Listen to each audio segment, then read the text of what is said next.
नमस्ते भारत। ये वीडियो मैं बना रही हूँ आप सभी लोगों के रिक्वेस्ट पर। आप लोगों की जितनी एम्बिग्यूटीज़ हैं, क्वेरीज़ हैं सुशांत सिंह राजपूत की रहस्यमयी मृत्यु के बारे में, इकबाल कसकर का क्या सुशांत की मृत्यु वाला जो केस चल रहा है उससे कोई लेना देना है, इम्तियाज़ खत्री को क्या पकड़ लेना चाहिए, क्या इम्तियाज़ खत्री का कनेक्शन सुशांत सिंह राजपूत की मृत्यु से है, नारकोटिक्स वाला जो एंगल्स एसएसआर की डेथ में निकल करके आया है क्या उससे इकबाल और इम्तियाज़ कनेक्टेड हैं, ये सारी चीज़ों के बारे में बात की जाएगी। आप सभी लोगों से निवेदन कि वीडियो को एंड तक देखिएगा और जिन लोगों ने मेरे चैनल को सब्सक्राइब अभी तक नहीं किया है प्लीज़ कर लीजिए।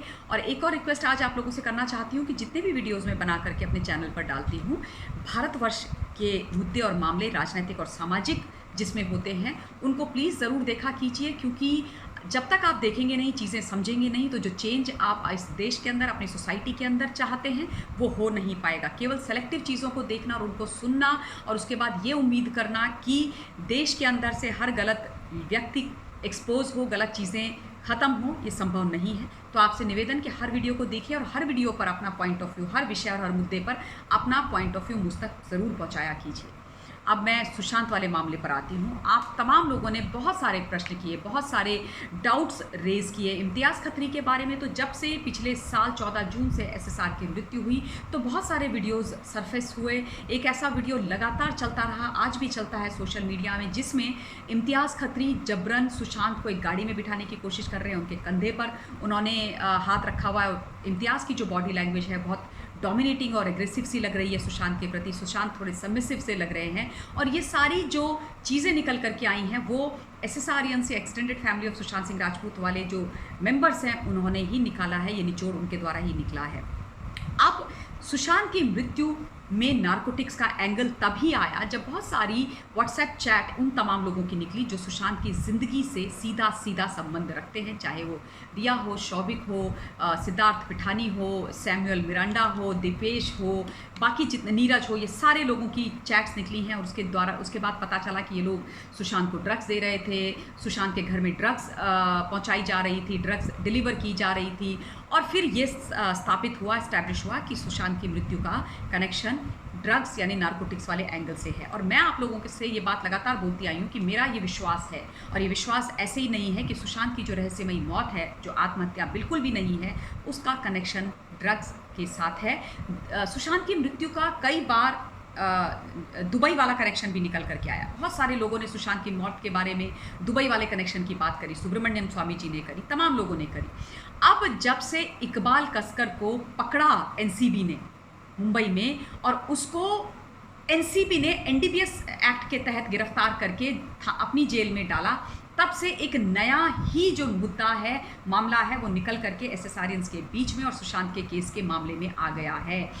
इकबाल कसकर जो दाऊद इब्राहिम का भाई है, दाऊद इब्राहिम के बारे में मैंने कल बहुत सारी चीज़ें आप लोगों को बताई थी कि जितने भी इलीगल एक्टिविटीज़ होती रही है, जितने भी एंटी नेशनल एक्टिविटीज़ मुंबई के द्वारा होती रही हैं, जिस बम धमाके हो जाएं, लोगों की मृत्यु हो जाए, एक्सटॉर्शन के केस हो जाएं, नारकोटिक्स का मामला हो जाए, बॉलीवुड के अंदर पैसा पंपिंग करने की बात हो जाए, लोगों को अपनी चाहने वाली फिल्म एक्ट्रेसेस आदि को चांस दिलाने की बात हो जाए, ये सारे का सारा जो दाऊद इब्राहिम है, जो डी गैंग का हेड है, वो करवाता आया है और अभी भी वो प्रोड्यूसर्स को पैसे देता रहा है। हालांकि वो अब कहाँ छुपा हुआ है, बिल के अंदर छुपा हुआ है, भारतवर्ष के अंदर आता नहीं है, ये भी सच है। लेकिन इकबाल कसकर की जो गिरफ्तारी हुई है वो भी बड़ी अजीबोगरीब एक गिरफ्तारी थी। मैंने आपको बताया था अपने वीडियो के माध्यम से कि 25 किलो एक ऐसी नारकोटिक्स पकड़ी गई है, एक ऐसा सब्सटेंस पकड़ा एनसीबी ने जो जेएनके से लेकर के आ रहे थे कुछ लोग और उसको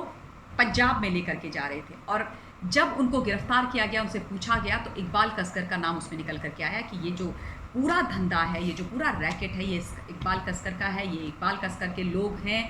और इकबाल कसकर ये सारी चीज़ें थाने की एक जेल के अंदर बंद होकर के करा रहा था। जब एनसीबी को ये पता चला, समीर वानखेड़े जी की टीम को ये पता चला, तो तुरंत वारंट लेकर के वो थाने की जेल में पहुँचे और वहाँ से इकबाल कसकर को गिरफ्तार करके लेकर के आए एनडीपीएस एक्ट के तहत, क्योंकि थाने में उसको 2017 में गिरफ्तार किया गया था, सितंबर 2017 में एक्सटॉर्शन के केस में, और उस पर वो केस चल रहा था। लेकिन अब उसको एनडीपीएस ने एक्ट के तहत एनसीबी ने गिरफ्तार किया है, क्योंकि ये लोग जो पकड़े गए 25 किलो ये सब्सटेंस के साथ जो बैंड ड्रग्स है उसके साथ उन्होंने सीधे सीधे इकबाल कसकर का नाम लिया। अब ये बात भी साफ है कि मुंबई के अंदर जो 70% नारकोटिक्स का जो धंधा होता है वो इकबाल कसकर का है, उसमें इकबाल कसकर का हाथ है, वो उसी का बिजनेस है, यानी कि दाऊद का बिजनेस है। यानी कि इस मामले में भी दाऊद पीछे नहीं है, वो जेल के अंदर से बैठ करके भी इस धंधे को चला रहा था, उसके जो प्यादे थे, गुर्गे थे, वो बाहर हैं। अब क्या इकबाल कसकर किसी प्रकार से इम्तियाज़ खत्री से कनेक्टेड है? इम्तियाज़ खत्री और इसका क्या कनेक्शन है? सुशांत की मृत्यु का इससे क्या कनेक्शन है? ये देखने वाली बात है। लेकिन ये बात साफ है कि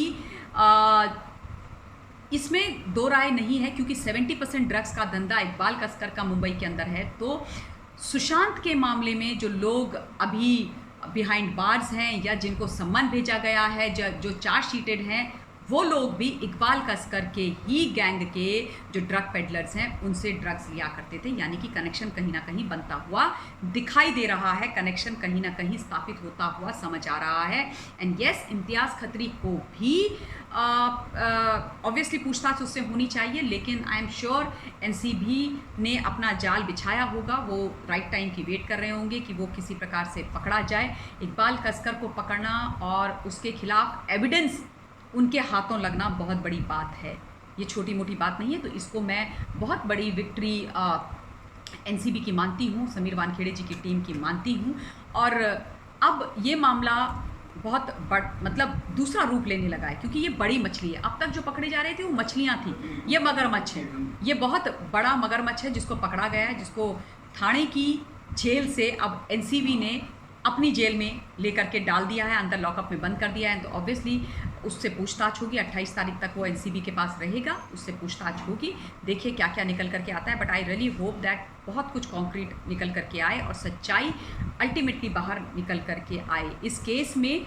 यानी कि सुशांत सिंह वाला जो केस है, जो नारकोटिक्स वाला जो एंगल है एसएसआर की रहस्यमयी मृत्यु में, उसमें एनसीबी अब जो सप्लीमेंट्री चार्जशीट है जिसकी बहुत समय से बात की जा रही है वो भी भरने वाली है, उसका भरना भी तय हो चुका है। सप्लीमेंट्री चार्जशीट भी भरी जाएगी। देखिए उसमें किस किस के नाम आते हैं, उसमें क्या क्या नाम आते हैं, और इकबाल कसकर की गिरफ्तारी के बाद क्या उसमें कुछ और नाम ऐड ऑन होते हैं, उससे पहले कुछ और गिरफ्तारियाँ होती हैं, क्या कुछ और लोगों को इसमें ऐड किया जाता है, ये देखने वाली और ये समझने वाली बात होगी। हम सब लोग जानते हैं कि रिया और शौविक जो मेन चार्जशीट है या जो मेन कंप्लेंट है उसमें ऑलरेडी उनका नाम है, वो चार्जशीटेड उसमें है। तो अब हमें ये देखना है कि ये केस आगे कहाँ तक जाता है। बट डेफिनेटली ये कनेक्शन, ये तार जुड़ते हुए दिखाई दे रहे हैं। I am hoping and praying कि सुशांत का जो ये केस है ये जल्दी क्रैक हो, सुशांत के साथ जो अन्याय हुआ है वो समाप्त हो, सुशांत को क्लोजर मिले, सुशांत की आत्मा को शांति मिले और सारे एसएसआरियंस की भी जीत हो, उनके परिवार की जीत हो। मैं इस वीडियो के लिए अपनी वाणी को विराम देना चाहती हूँ। आप लोगों से निवेदन कि अपना पॉइंट ऑफ व्यू एक बार फिर से इस मामले में मुझ तक आप अपने कमेंट्स के माध्यम से पहुँचाएँ और अपना ध्यान रखें। मैं जल्दी ही दूसरे वीडियो के माध्यम से आप सब लोगों के बीच में उपस्थित होंगी। Till then stay safe, stay blessed and जय हिंद।